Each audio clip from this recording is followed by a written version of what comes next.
जहाँ तक मैंने पढ़ा है आप सन्यासी बनना चाहते थे या आप सोल्जर या आर्मी में जाना चाहते थे, ऐसा कुछ भी था? ये आपकी बात सही है, ये आपकी बात सही है। बचपन में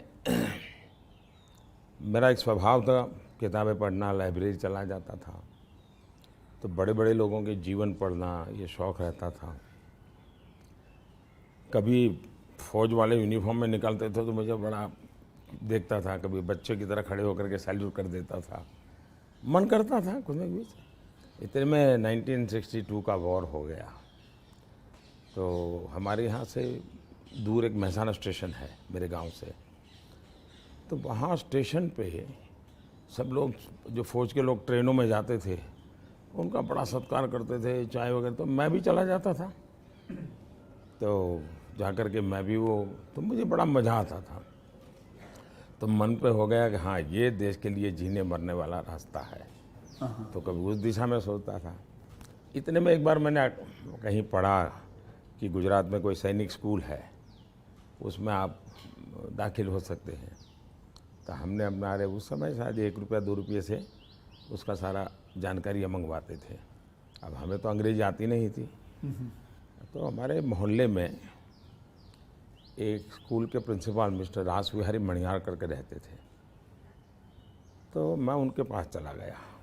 मुझे कभी बड़े व्यक्ति से मिलने से कभी संकोच नहीं होता था, तो ऐसे ही फिर चला गया मैं बाहर। ये बात सही है कि भीतर मन में था, तो मैं रामकृष्ण मिशन में चला गया। एक स्वामी आत्मस्थानंद जी हुआ करते थे, अभी उनका करीब 100 ईयर उम्र में अभी स्वर्गवास हुआ। तो मैं सीएम बना तो मेरे घर उनको फिर बुलाया मैंने, प्रधानमंत्री बना तो उनके यहाँ चला जाता था। अभी कलकत्ते में अस्पताल में थे तो 2-3 बार हो आया था मैं। तो वो बड़ा बहुत मुझे प्यार करते थे, समझाते थे ज़िंदगी क्या है, टिकना क्या है।